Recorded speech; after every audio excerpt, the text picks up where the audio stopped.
Welcome back to another episode of Lost in the Farmer's Market Garden Life, where today we're talking about this lovely specimen here, which is a salvage plant, by the way. Its scientific name is Berberis thunbergii Crimson Pygmy, or its common name, Japanese Barberry, and its variety is Crimson Pygmy. Now, it is native to Japan and Eastern Asia. It is in the Berberidaceae family, which is named, ironically, for the barberries, of which it is one. There is another representation of barberries in the test gardens, and we may or may not get to that one. It's huge. Anyway, so it is hardy in USDA zones 4A through 8B. It prefers a pH range of 6 to 7.5, and its exposure is full to partial sun. In this case, it's getting full sun most of the day. And full sun brings out its most remarkable color.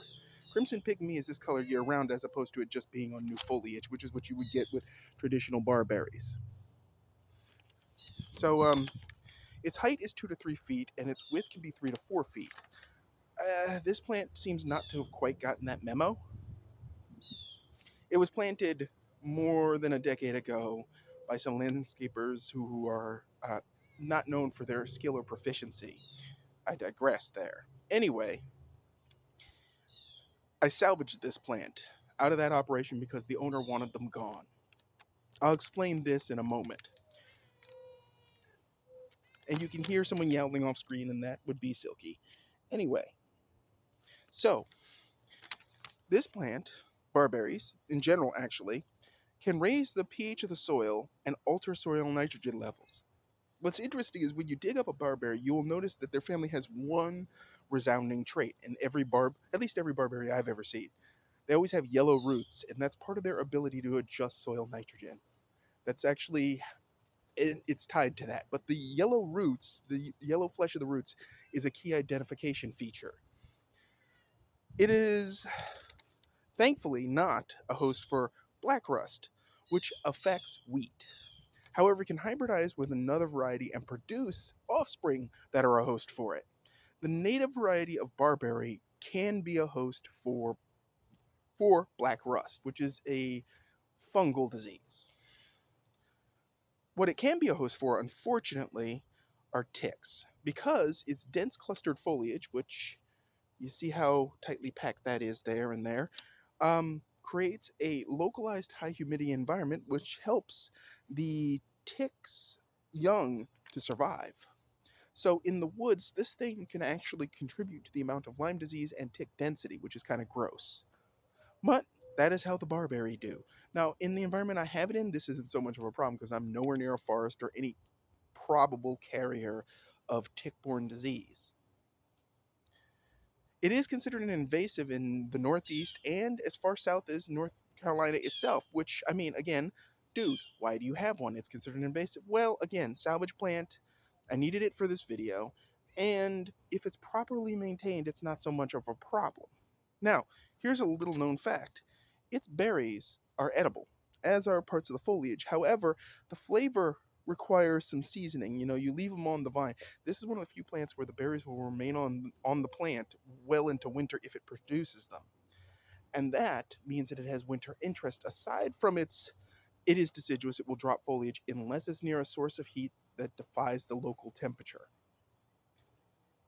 Stupid tricks with high-powered accent lighting on campuses is a nice way to get this to be evergreen or faux evergreen.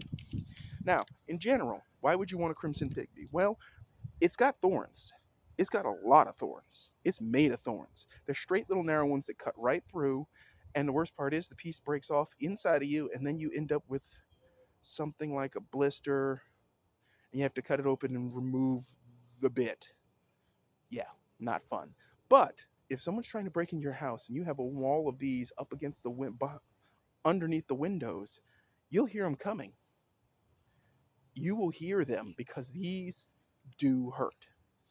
So for defensive landscaping purposes and for a plant that largely takes care of itself, it's an interesting option. Now, as for that story on salvage, I was at a client's house doing some landscaping, and this plant is a salvage plant. So, asked him and said, listen, for a discount, do you mind if I take one of these barberries? And she's like, sure, I don't care. Okay.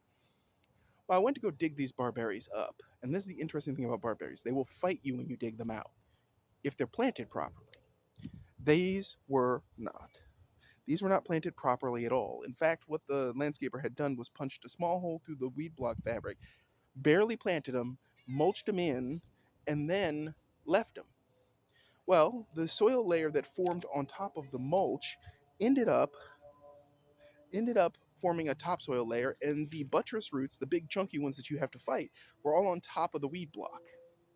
The fibrous roots were there too, and those were the only things that actually went down in the soil. So I literally got a root buster shovel, those narrow, pointy, sharply pointed ones, got it under there, and popped the sucker right out. The whole line came out in the same way, which is why I never recommend weed block. But that's a diatribe for another video, I'm sure.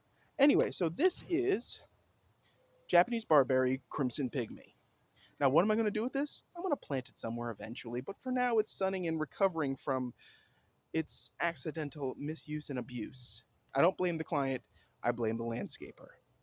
So, if you have any thoughts about Japanese Barberry, you grow it, you like it, you hate it, whatever. Yes, I know it's listed as invasive, but them's the breaks. It's an intrigue plant. What I'm going to do with it in the end, I don't precisely know. But anyway, if you have any thoughts about it, please put them in the comments section. As always, folks, you know that the Forage blog's still going, listing those plants you didn't know you could eat or those plants that might kill you dead that you find in a landscape, so you know not to eat them and to keep your kids away. Additionally, yeah, I'm sure you heard that off screen. He's very needy today. Anyway, as you well know, um, we are having community announcements. We're getting there. We're absolutely doing it. So, folks, if there's any plants you'd like to see, leave them in the comments. As always, if you like this video, hit like. If you haven't already, please subscribe. And as always, folks, keep them growing. Thanks for watching.